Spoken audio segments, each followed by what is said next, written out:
There she is. There's my girl. Hi, Hi, Samantha. Samantha. So welcome. So glad you're here with us today. I am S- S- too. I am. Samantha's an adult communicator, and Samantha was with me before Maisie passed and afterwards, and it's really helped me a lot with that. So we wanted to share with all of you, and how I met Maisie, and we'll show you a painting of Maisie. Renee, you have a Yeah. painting, I think, of her. We'll show everybody, and I'm gonna start crying again. So here we go. All It's right. good to cry, though. It's good to cry. I That's lo- memory Maisie. love That's this our show. picture. Yeah, It's that was gorgeous. taking a long time. She was just a strange little creature, just her own person, very independent. She was a Jack Russell Dachshund mix, we found out. Wow. And Mm. she's always had trouble with her tail and no one go by her behind. And one day I found out about, I looked at this card that I had. It was from this lady named Samantha Khury. I'm like, who is this animal communicator? This is many years ago. And I called up Samantha for a reading. And Samantha didn't know anything about where I lived, or she had a picture of Maisie. And really, what happened was Samantha tuned in, and the next day she told me what she got. And she said, "It's very interesting, but your doggy likes the new house, but there are too many doors." And Samantha didn't know this. And Samantha, I lived in Laguna Beach in a small house there, and then moved to San Diego in a bigger house with lots of doors. And you said, and she doesn't mind the black one, but she wants her own space. And at that time, I had another doggy named Boo Boo, with black dog, and you got, and I mean, on and on and on. But one thing you said, she tells me that when she was a baby, she was in the litter, she was the runt, and she ran away. She got away, and she ended up in a construction zone, and very loud noises upset her, and it's true. And she goes, she doesn't like that. She never liked loud noises. And then you said she got caught in a drainage pipe, and the only way to get her out was pulling her tail. Oh, And that makes sense to why she was always like that. So thank oh, thank you for that validation. oh. And I want to thank you both for helping me over the weekend. And it is hard, but I know It's the everyone deals with hardest this. loss, James. It's such a difficult loss of a pet. The hardest readings I ever do, as I mentioned earlier, is when I have to do for children who have lost our animals. Yeah, I Definitely. agree. Yeah, and I think the biggest reason is because the animals, we touch them, they touch us, physical, body to body. And when that body to body loving, open love, and where we're cautious with people, we are not with animals. We get mushy, whoever's around it. So what? It's so true. So Like true. babies, right? It's like Yeah, babies too. It's like it's a law. It's an okay to do it with babies and yeah, doggies and kitties. yeah. Yeah, Yeah, yeah. that body to body touch. And, I was just telling a client of mine whose kitty made that transition a month ago and she's unsettled about it. And I said to her, there's a thing in the Bible that says, ask and ye shall receive. Our soul isn't something we create after we die. Your soul vibrates at the same frequency. If you ask that when in a dream state, when you need that touch of that animal, ask before you go to sleep. I would like to spend time with my dog. I need to touch the fur. I need to run with this being. I need that. And I've had the experience, so I know you can. So, you know, Wow. ask before you go to sleep. People out there, ask. Just Wow. ask if you want to. Yeah. My phone. Oh, I'm your a, phone doesn't stop ringing because of who you are. I'm just saying, she's yeah. pretty incredible. This being before us, everybody, is pretty I'm amazing. putting a pillow over it, guys. That's okay. And the three of us share a really love in technology, everybody. So you'll just know that. Oh I my was sending gosh. pictures where I didn't know I was just. It's a different language to It us. It is. just is. It's Yeah. just. It is a But different. yeah, and you were able to tune into Maisie before she left, and then afterwards, and in a really nice, sweet, gentle way.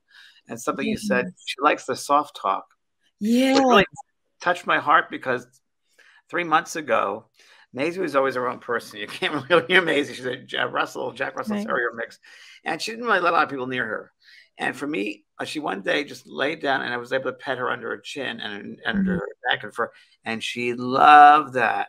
It's as if she never had that nuzzling in her life, and she ate it Mhm. up. There she is, There she and is. she just there's your mama.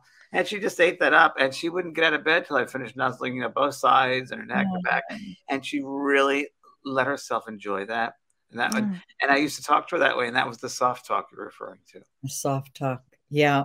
And you know, when they have an issue and you've seen towards the end where you're allowing that full cuddling and touching, then you know they've no unfinished business now.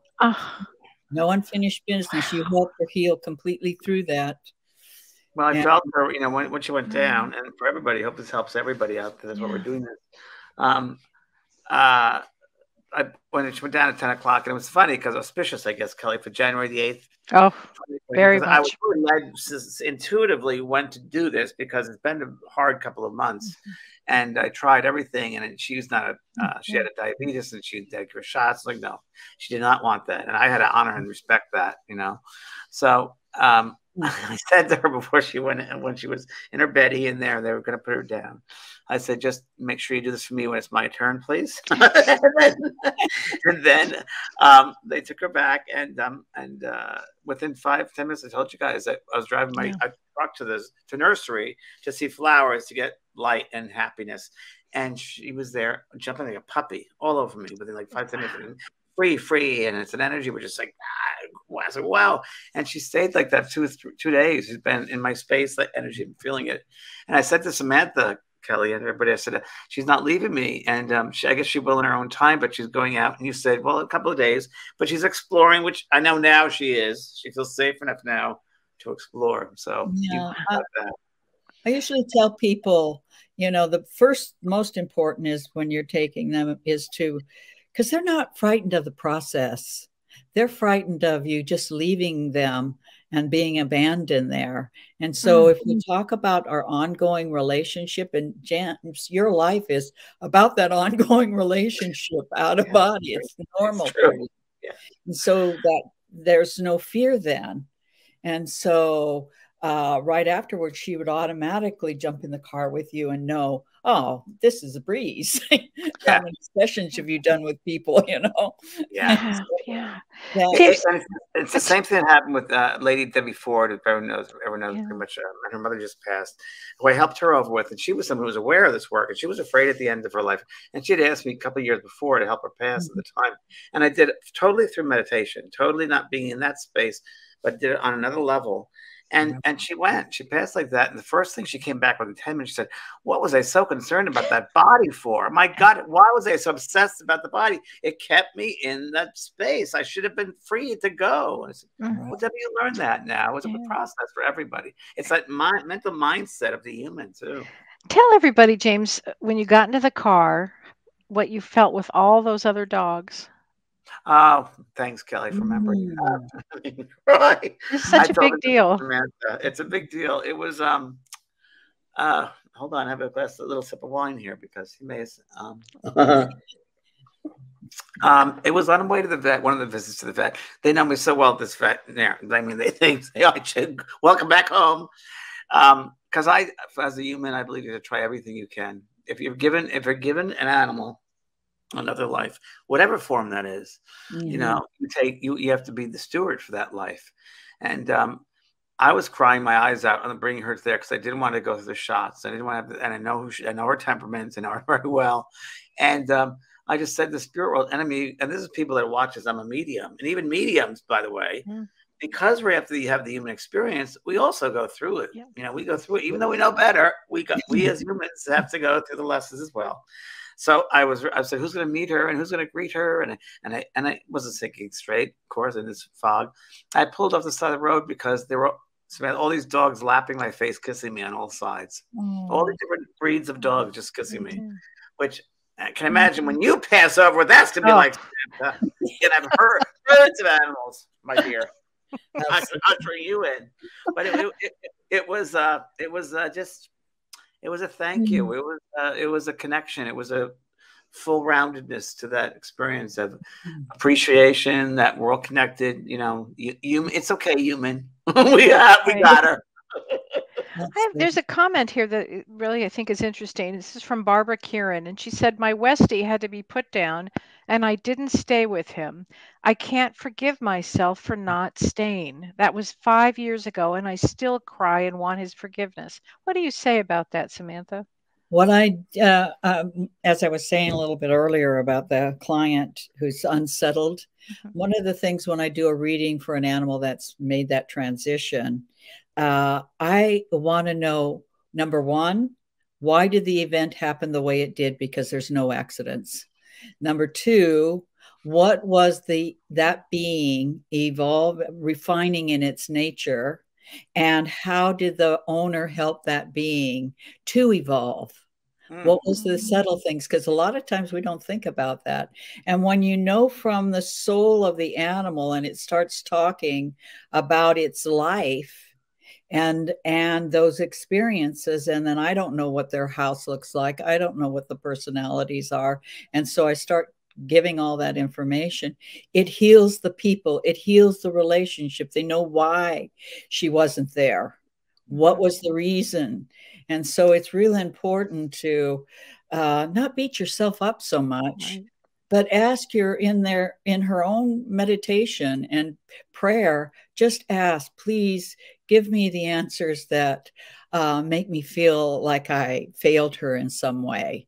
I need to know why I wasn't there. And she'll get it. She'll find out exactly what the reason. It might have been the body. An animal will move out of its body when you're not there a lot quicker. And the next thing you know, you feel them in your heart. And humans too. Humans too. Yeah. And they physically get on you. That's what happened to me with Maisie. She was right in my heart. I mean, right there, right in that space. I also think, Samantha, because this goes along, Kellee, with it, I felt a little guilty about, well, did I do the right thing? Did I put her down? You know, what was right? And you all go, everyone puts an animal down, has to go through that. But I tuned into her and I just started sending out thoughts of my love. And I didn't want to go through the pain. And there was no easy way. And I tried to make it as comfortable.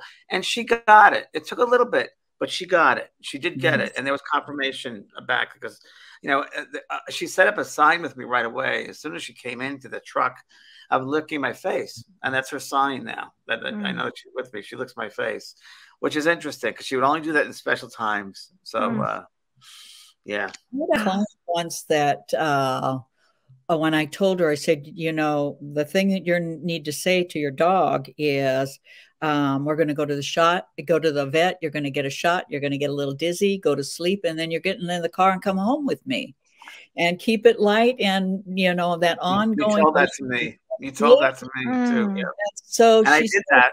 I did that. So when she's in the car, her car, you know how you have a glove compartment, the little attachment on the dashboard. She says it never in all about 10 or 15 years, never fallen open. The minute she got into the car, the glove compartment fell forward and she knew it was the dog. Wow. Knew that the dog had hit that. And she said you can even feel like cushion go down. And so, you know, it allows us to use our sensory system versus our eyesight. I love that. You know, our other parts of our nature that cry out to be used. So true. Oh, it's so true. It really is so true. Yeah. Just someday. Oh, my goodness. And James, you wrote an incredible poem. Would you want to read it? Do you feel like reading the poem? Sure, Kellee. I was just thinking about that. Do you want me to read that? You guys, it's amazing. It is amazing. It's amazing. This is my dedication to my daughter, Maisie May, because I thought I had to somehow be able to bring in my elements of love that I felt for her, and gracious gratitude that she shared her respect with me. I would do these shows. I would do this online stuff. She'd be by the desk for 2 hours having to pee. Wouldn't say a word. I know, but I knew. And we got up at the end of the session, and she said, "You want to go piddle?" And she went right out, and she just piddled for a good 5 minutes. And I knew that she just was respectful. That's what she was. So I wanted to give her something, a letter. And it's my letter to Maisie. I captured everything about her, I think. I looked over to see you tucked in your bed on the right, and then remembered you were not there, and I will be all alone tonight. I love your every look, every twinkle in your eyes. I will miss that now that I have to learn how to say goodbye. The morning would start with a lick or two to announce a brand new day. Hurry up and come along, your tail would always sway. You jumped down the hall with excitement and grace and ran out of the door to begin an entire new race. You raised your nose to smell the air and felt the warm sun gently touch your hair. The journey began with a dash or two to find the perfect tree so you could sit with a pleasant glee. You ran up the stairs and all around, exploring each crevice and space. Your muzzle mattered and colored with leaves as you showed your curious face. We walked together step by step, sharing the earthly ground, exploring and observing life with each and every sound. Now the summers are gone and I am left alone. So you've taken a piece of my heart and buried it like a bone. I still feel you next to me, sharing each step along the way, and can hardly wait for that glorious day when you come running toward me in your heavenly glow, as you guide us back to our heavenly home, where together we will eternally roam. Love, Dada. Powerful. Oh, it's just beautiful. That's what I wrote. Really, really beautiful. Really powerful. Yeah. I got to wipe my eyes, guys. I know. I know. I got to hear it earlier. Oh. Oh, honey, are you there? I don't know if he's there. He is. No. No, I think James by accident clicked himself away. So as soon as he joins the studio, I know people are crying, and yeah, it's. I know it was really beautiful. It just touches the heart deeply. Heart. It was that nice. I tried getting everything in there. It was beautiful. I mean, I think you got everything in there. It's so touching, James. Everybody's loving this. You made everybody cry. Everybody's crying. No, you should. Tears of joy that, celebrating a life. I'm going to bring it to Hay House and have them publish it and just put it all around the world. And, for everybody who loses an animal, because, one thing I've learned from Maisie, and I teach now, she taught me, of course, is observation. Observe everything. When you look at the animal kingdom, they observe, don't they, Samantha? They're always observing. And if humans could do that, take the time, pace, and observe, they wouldn't jump into reaction. And they would see the fullness of every moment. And that's what she taught me, to observe. Yeah. Wow. That's beautiful.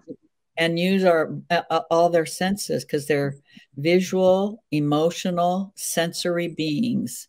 They feel it through their body, and I think, oh my God, someday we'll teach about how to use all of our communication skills, so that there isn't a separation between them, and us in our communication. We can feel, or give them the vision, give them the sensory, give them, all the things that they give to us.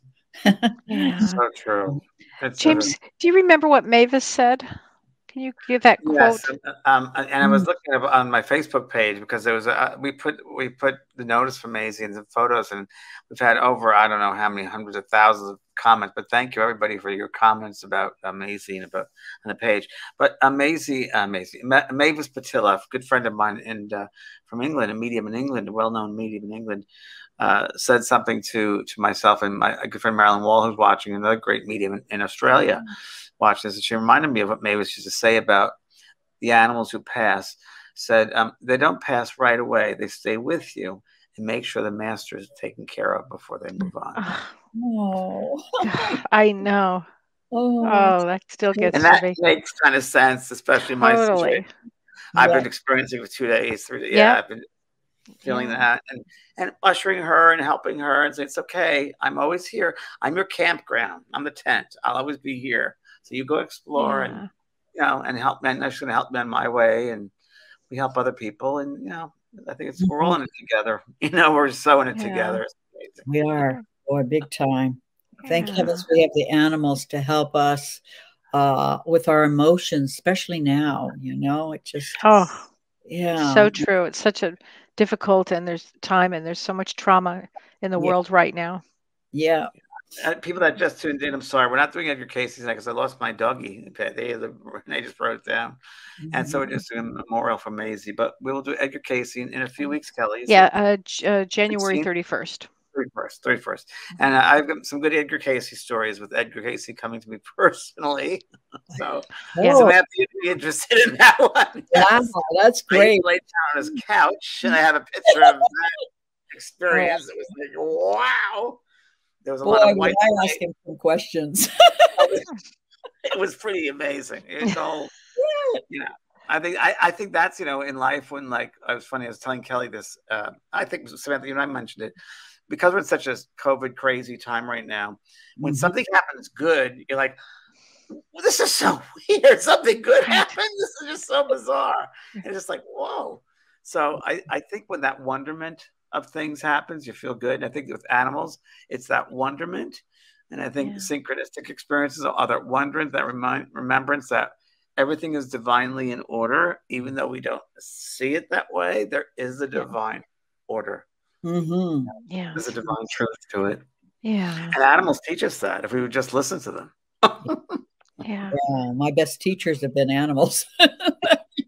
Yeah. Samantha, would you share with everybody a great story that I never can get tired of hearing about the San Diego Zoo and your experience with that? Because a lot of people here have not heard the story. She'll freak. Before I talk about the elephant there, Maya is her name. I want to mention about my experience with Maisie talking about the peach. When I mentioned, and so you had. Thanks for bringing that up. I know. Here, she's talking about things that she loves and is acutely aware of.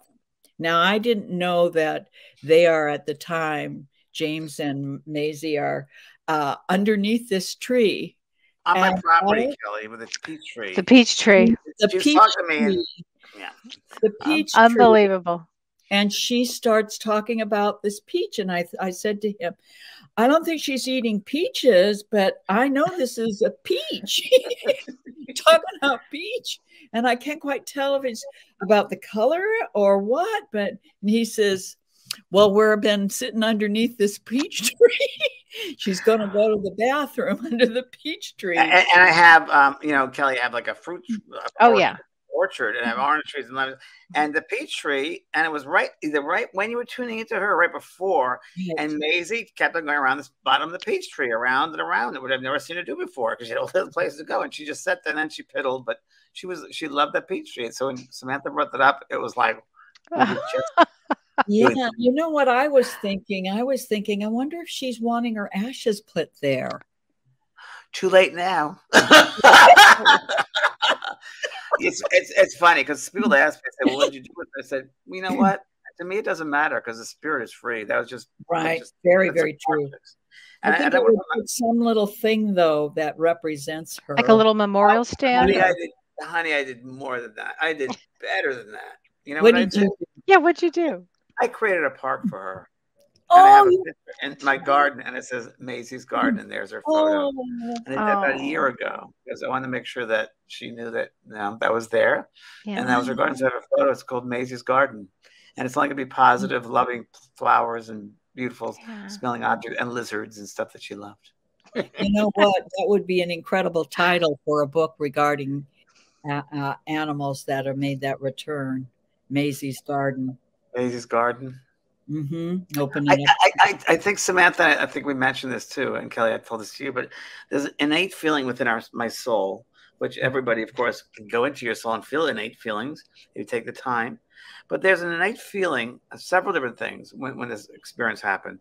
That she was happy, she was free, that she's not sure yet where but she's with me, and I'm helping her. I know I have to help her along, so that's happening on higher levels. And I just got this sense so strong that she had to go at this time because new things are happening. And she wanted to help me on those planes and those levels to bring in some new stuff. And I knew that she felt that physically she couldn't do that. She had to go to the higher levels or whatever, certain realms, and bring it back. And that she spent time with me, she was able to integrate it with the human part of me and the higher self.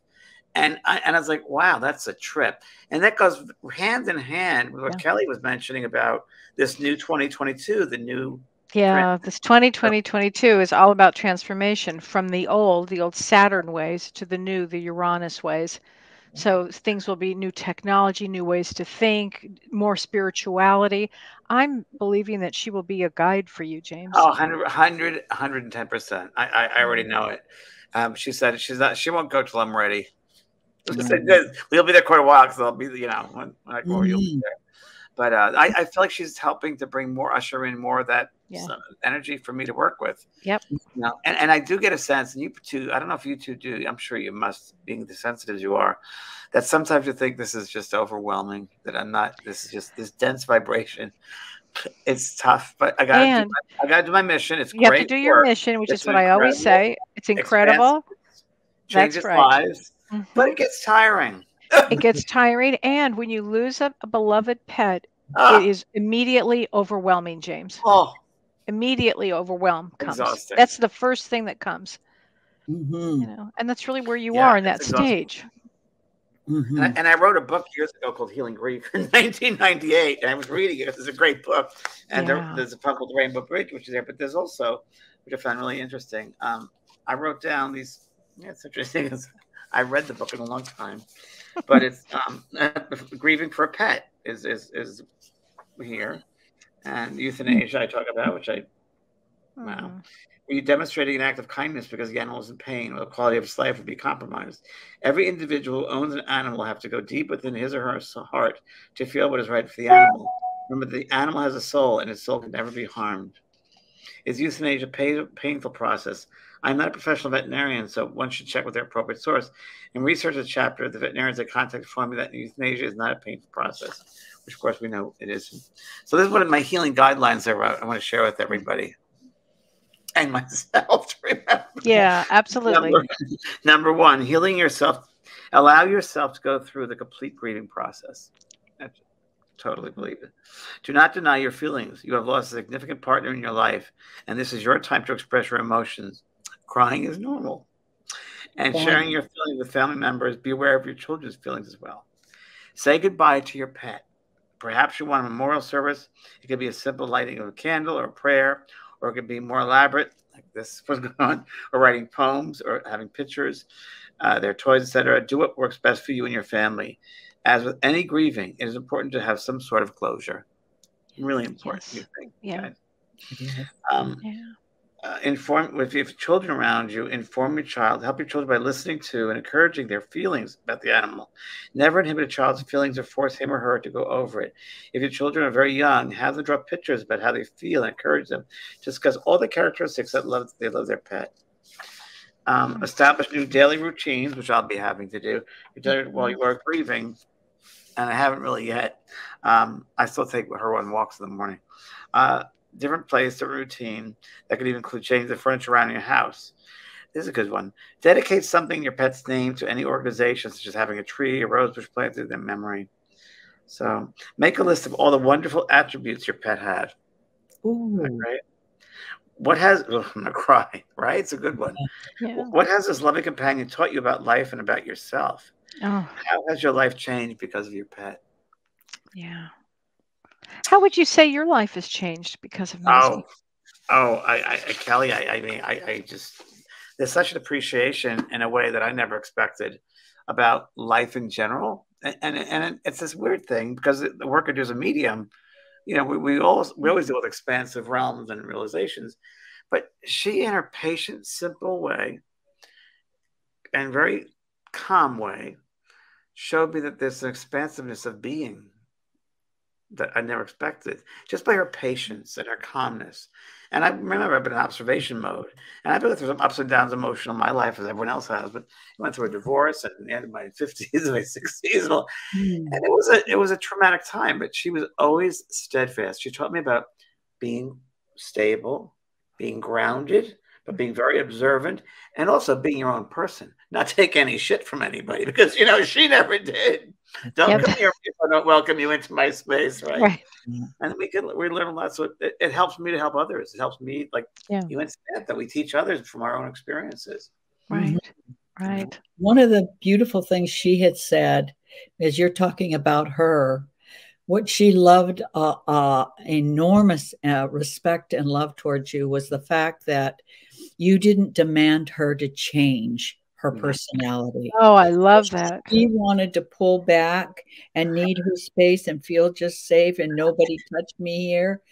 You honored that, and she made a big, huge thing when talking about that, how important that was in her healing of herself, that you didn't demand it. You didn't force her at all. And that was huge. Huge. You did say that. Yeah, and that's very, very true. It's really, really true. When I would come to the house, I'd say, she's okay. She'll calm down. I'd say, you know, I call her Mama. Mama, just be nice to them. They're nice. Be nice. And then she'd tail.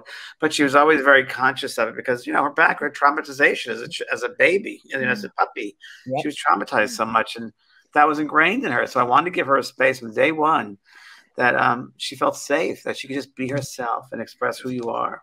I have to read this comment. Barbara Blackwood wrote, "Until you've loved an animal, a part of your soul has not been touched." No, I agree with that. I agree with that completely. Thank you, Barbara. That was great. Thank you, Barbara. That's a good healing. That is. Yeah, it's so true. They help you touch. It's funny. Someone just talked about getting a dog. The funny thing is, people say, of course, the first thing they'll say is, "Are you going to get another one? Should you get another one?" I'm like, well, I don't know yet. It's been, you know, you're put in this fog land, as we all know in grief. Yeah. You're put in such a fog land. And, you know, I just get a sense that I know there are 2 dogs coming my way. I know they're there. And I just said, I'm not going to go look for them. And just like I found Maisie, because I found Maisie after, I don't know if everyone knows the story. I found Maisie after I watched a puppy get killed in downtown San Diego years ago. That. There was a 4-way stop sign, and that's what was today in my soul care. How I met her, Samantha, I don't know if you know this story. I was with a friend Sunday morning. It was downtown San Diego, and we stopped at a 4-way stop sign, and we're on our way to Starbucks. And as if I was out of my head, like 5 minutes before, or a couple of minutes before, I saw this happen like a film. It was a little puppy in the middle of the road and a Volvo right on top of the stomach of this dog. And I remember, and then it happened. Right next to me, a Volvo pulls up, and this little girl's puppy. She has no leash on this puppy, which pissed me off.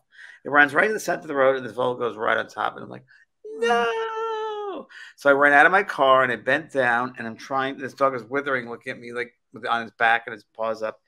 And I'm trying to change time. I'm trying to halt time or reverse time in some way. I don't know where I was, but I was just trying to do that, to make that happen. And then I finally got back into my body, and I realized, you know, if they hit the dog, they'll hit me. So I got to get up. So I got up, and I found a parking space way down the street. And by the time I got back, there was a policewoman holding the dog. And that little girl said, "I just want to say goodbye." And I'm like, and the policewoman looked at me, she goes, no. So that trauma stayed with me for a good 2 or 3 weeks.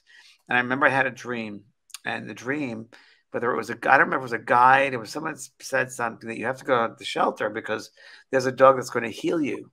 It's like, okay. So I went down to the shelter at San Juan Capistrano, right near Laguna where I lived. And I looked at all the kennels, and none of those dogs spoke to me, not one. And I went back in the lobby. I was really pissed and angry. I said, "Spirit, you told me that I would find a dog. Why could you do this?"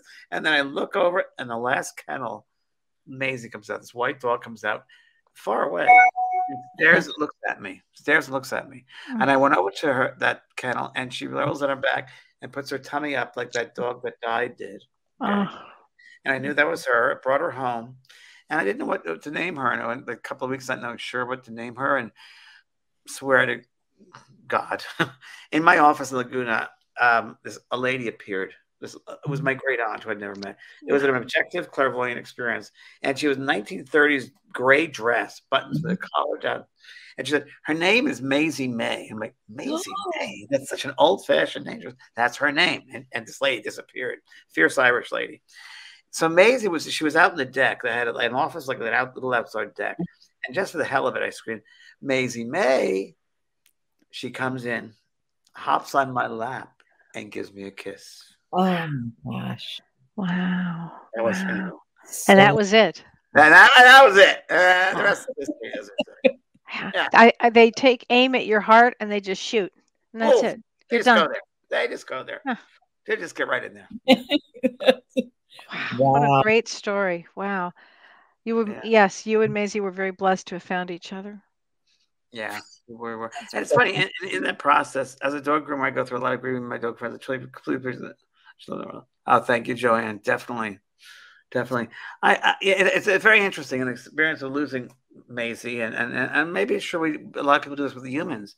But there was a part, I told you there were several things that came out of it. And one of the things also that came out of it, which I was either told or reminded of, you did a good job, James. You did the best you could. You really did well with her. And I think, Samantha, you brought that up too in the reading, that she was happy with that. But I think people have to realize that, you did the best you could, and you got to honor yourself for going through the hard experience, because it's a tough one.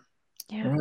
And a lot of times the subtle little things we do are healing and helping that animal evolve. We think it's going to be some kind of big thing. No, it's usually those subtle, quiet, just everyday kind of thing that allows that growth and the healing of that animal to take place with each person, you said something to me the other day, which was so amazingly interesting. You said, it's just part of helping the animal species to evolve. Can you talk more about that, the animal species to evolve? Yeah, because each one, we think there's an aspect of our individual soul. And then, as we all know, there's an aspect of the larger aspect of our connection with God, or the world, global universe, soul aspect.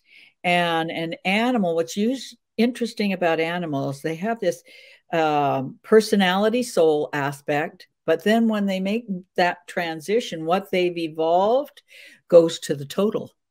That's great. So interesting. Isn't that awesome? Really awesome.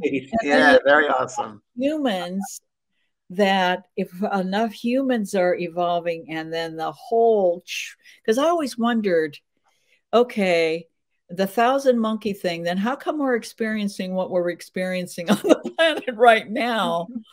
And what is it about, when we make that transition, our soul evolves, but I'm evolving more and more of the light of the totality. You know what I mean? Not only my soul evolves, but also God's soul evolves. Samantha, what I try doing, like what you say, those words that you say, I every once in a while when I'm walking around the garden, I'll envision, and I'll just, for natural, because of what you said, because it just feels natural to, bring my power up, let's just say, my energy, my soul energy, and bring it up almost like a flame and light the universe and send that to the universe to expand, sending just loving energy out. It's exactly, I think, what you're saying. Yeah, and I sometimes do that way, and I think that's what I'm doing. I think I'm going to join you on that one. Yes, it's pretty good. I will too. Yeah, because I can see that there's more help that's needed on the planet, but how do we do that as a human species? How do we? I was thinking, okay, my personality has to keep control of this, or not so much control. Don't allow myself to go into that, join the group, when they're fearful. Come out of us, right? Yeah. So you think, okay, but how do we expand that? How do we expand our love that affects the totality, the bigger picture? Let me share something which just came into my head, if you don't mind, because it's kind of things that come into my head when I'm grieving.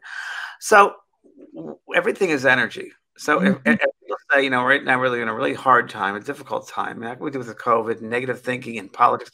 And I think, well, all we are is love. We are pure love. We're energy of love. We're not the body. We're just love. So if we could take a couple of seconds and remind people about that love or share it, that could, on another level, a higher level, energetic level, they'll get it. So I'm just thinking, as you're talking, driving down my street, and maybe it's a 4-way lane, street, whatever, with shopping malls and maybe some trees. Imagine the prana, the life force in those trees and the rocks. I mean, bombarding like a matrix, all the people with love. Do it that way for a couple of seconds. And I don't know, on some level, it's almost like they'll get that source. They'll remember the source. We can bombard them with love. Right. Everyone's open to love. I mean, just just try to send out that energy, change, shift the energy whenever you think about it. I do it all the time when I'm in a parking lot. I just pull up in a car and I go down, people walking out of the cars and just send love all everywhere. I'm going to do that. And whether it has an effect or not, I don't know, but the intention is there. Well, as Betty Scott says, each person giving love and light to others raises the vibration and goes out to all. 100%. Yes. Although that's limited to 100. Oh, I love this. Gina Babina says, let's make love as contagious as COVID. Oh, that's great. That's perfect. Hey, Samantha, you have to still share your San Diego Zoo story. Oh, yeah. It's just an amazing animal experience. Yeah, Maya.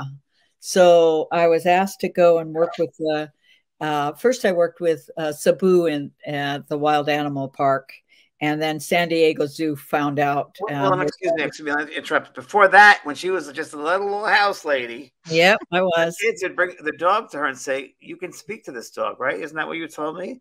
That's yeah, how you got into kids that snuck the animals to have me work so that the parents wouldn't take their dog to the pound for barking. That's how it started.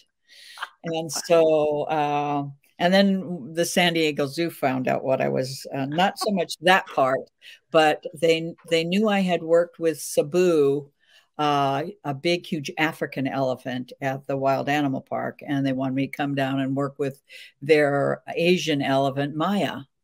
And so when I got there and I'm talking to her, I'm standing beside her and I have my head rested up against her. And she knew that I was, when you're saying a personal prayer, connecting with an animal, especially that size, I'm always uncomfortable with people at that time in my life watching.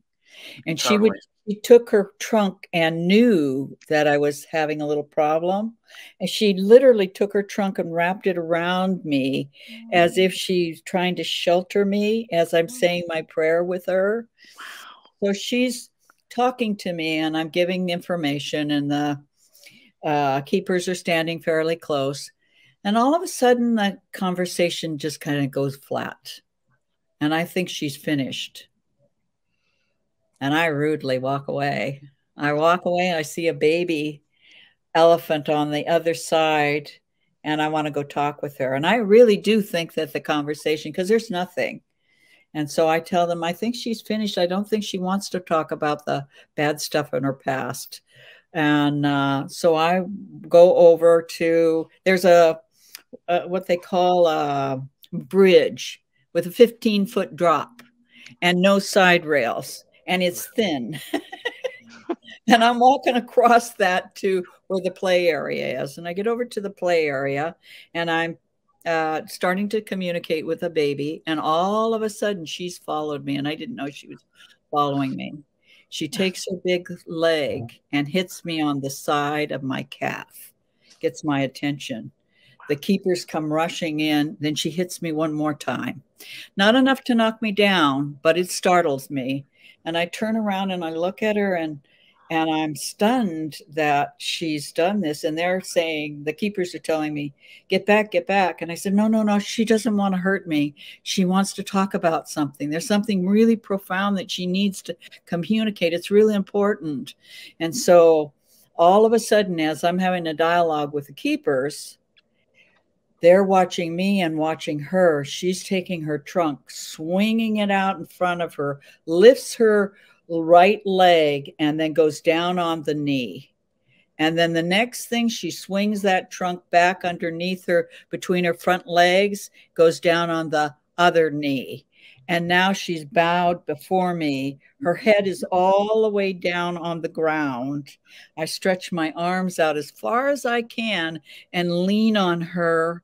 She takes me to a place that we as a human species haven't gotten to, about forgiveness. I am like shocked when she has told me that I rudely walked away. And I like go to a place in my soul and my personality that is so shocked that I did this. And I'm, telling her I'm so sorry. Her forgiveness wraps me, my consciousness, and takes me to this place where there's not even an inkling of anger or anything that's attached to it. Her love and acceptance of my apology was unbelievable. And I'm crying. I can feel my tears going with her, dirt from her body all over my lips and dripping down. And I'm just in this space with her. And I can hear the keepers in the background. What is she doing? What is she doing? What is she doing? And she's never done this before. And I turn my head as if I'm in an altered space in a dance with her. And I say, in a minute, I'll tell you what she's talking about. What she's talking, because it's kind of like you're in a dream. You're not fully here and you're not fully there. And so when she just for the feeling of forgiveness and love and acceptance, if we could get to that place as a human species, I don't think we have the problems that we do. Then I step back and she slowly dances and gets herself back up. And I ask her, what is it that you want to talk about? And she tells me, my foot, my foot. She's got 10 tons of weight on the bottoms of her feet that have huge cracks. And I asked her to take her big foot and put it on this. There was a log. She sets her foot on the log so we could see the bottom. And I show the keepers what the problem is. And so I'm saying to the keepers, she is talking about the pain. Is there anything you can do? And they said, well, I don't know if the vet can, da, da, da, da. And I said, well, if they can't, then this is what I want you to do. I want you to think about how much you love this being and let it flow through your hands. Place your hands on her body and on her leg and see the energy of love going into those cracks, at least removing the pain factor as you so. And so each time when they'd be washing her body down, they would be doing this. So here's these big guys that thought I was, this lady's full of crap, and they expected nothing to happen. And they said, can we put our hands on her and try this? And I said, definitely. And she's looking at them and they're looking at her for the first time, seeing this being that is so profound they've been taking care of and didn't understand her. And so it was the most profound gift that I've ever had, really and truly. Wow. Another species. Oh, Maya. Wow. And that was the beginning, because then you went on to I mean, cry. Then on the wire. Then they went on to the elephant. That they called you up because they were having trouble with their elephants, and you went down and you asked them, was it a calf recently passed or something? Yeah. Said, yeah. Said, do you have any remaining skeletal parts? Right. Yeah, that was the story. That's Sabu, and Sabu's an female African elephant, and her close friend died, and she got sick. And what they did was they separated, which they shouldn't do, separated the elephant from the sick elephant. And they couldn't get to her. They couldn't touch her in the process of. And so years passed and they kept the skull. And so I went to work with Sabu. And she, she tells me about this event, and I start talking about the skull and the death and how they separated. And so the keeper says to me, well, we still have. No, Samantha, you got to give yourself an honor. Samantha, did you loosely lose an elephant? Yes. And do you still have the part of that elephant? Well, yes, we do. So continue. That's true. And so I made a contract. She would allow, because she wouldn't she's a head elephant, and each of them would line up to go into the sleeping quarters. And because she was so angry, she didn't want to mind anybody. And if you don't have your head elephant minding, these guys are huge. Whoever stood by a huge African elephant. Asian elephants are big, but an African elephant makes an Asian elephant look pretty small. Wow. So we made a contract. I asked them to bring the skull in so that they could grieve and do their grieving process. That's amazing. With that skull. And in exchange for bringing the skull, Sabu said, we need oranges. And I felt like I'm in two different species, and I'm looking at her and then looking at the keeper. Well, she wants oranges. They need oranges. And then I would go back and say, what else do you need? And then she would tell me, give me a vision of the piece of fruit or whatever it is. And I would turn and so we made this contract. And in exchange for bringing the skull back, and that she would line up and let the baby elephant touch her tail because she was sensitive about it. And then they would line up and go into the garage. That was the contract we did. Isn't that a trip? Wow. A trip. And you said they also broke apart of the skull on their own and buried pieces on their own space. They took one piece and went off on their own and buried it, right? And they let out a cry when they saw that skull. They let out a huge, huge, huge sound, all of them. Oh. They lined up and they literally had their funeral. They're something that, you talked about having closure. Yeah. And then they each had a piece of that. And that's said that many elephants will find and carry a piece of their family member for a long time. Wow. Yeah. I just think in terms, someday this will be the norm where we're communicating and finding out what each being and species needs. Yeah, people like you that help this happen, so help this materialize into the putting the word out and getting the word out, people to speaking about it, to realizing it. The first step of healing is awareness, right? So we have to make everybody aware that we're not the only ones. Humans are not. Hello, humans. Right. And we have to respect everyone, every single person, and every single being. And the kingdoms on this world, and on this earth, this three-dimensional world, there's so many kingdoms, from fairies, gnomes, and animals, and so many different kingdoms. I think we have to respect all the kingdoms. And it's something interesting, James, in homeopathy, elephant remedy is one of the most sensitive ones out there. And so when I see somebody who's is on elephant remedy, I know it's because they're extremely sensitive. And you really just brought home that deep sensitive piece here of elephants and of all animals, really. Yeah. I think the elephants are just they touch my heart. It's profound. Yeah, it is. And they're such huge teachers. I would like to see someone do a study and film the way in which different species grieve and do their honoring of that soul, so that we can see that each of us does that. Just recently, my brother-in-law made that transition the same day Maisie did. Wow. Sorry. He was 91 and pretty awesome. And he always encouraged me regarding my writing, of working on the book and stuff. And one of the things I loved about Gil and Bessie was that Gil was Jewish, Bessie was Buddhist, and they were also Christian. And so on the holidays, they honored all of the different ways. It's great. It's great. Not only with food, but ceremony. And so when I talked to Lori, they had 5 kids. And so Gil's in the hospital. And so Lori was telling me, she's in Florida, so they FaceTime. 2 of the kids FaceTimed, and their dad's on a ventilator.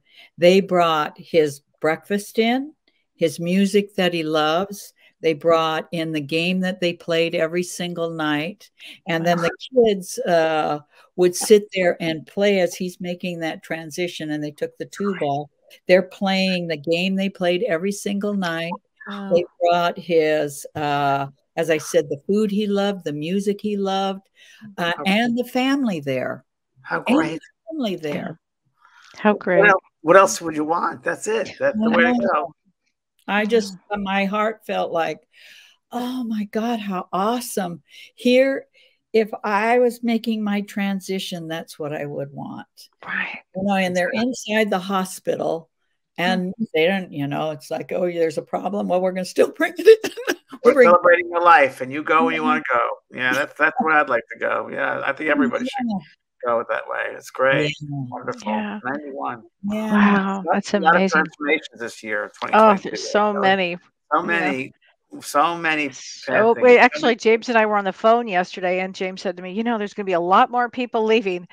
We hung up the conversation, and 1 minute later, I looked down, and Bob Saget had died. Yeah. And I called Bob James, and he said, I knew him, and James knew him. And I said, you just said this 30 seconds ago.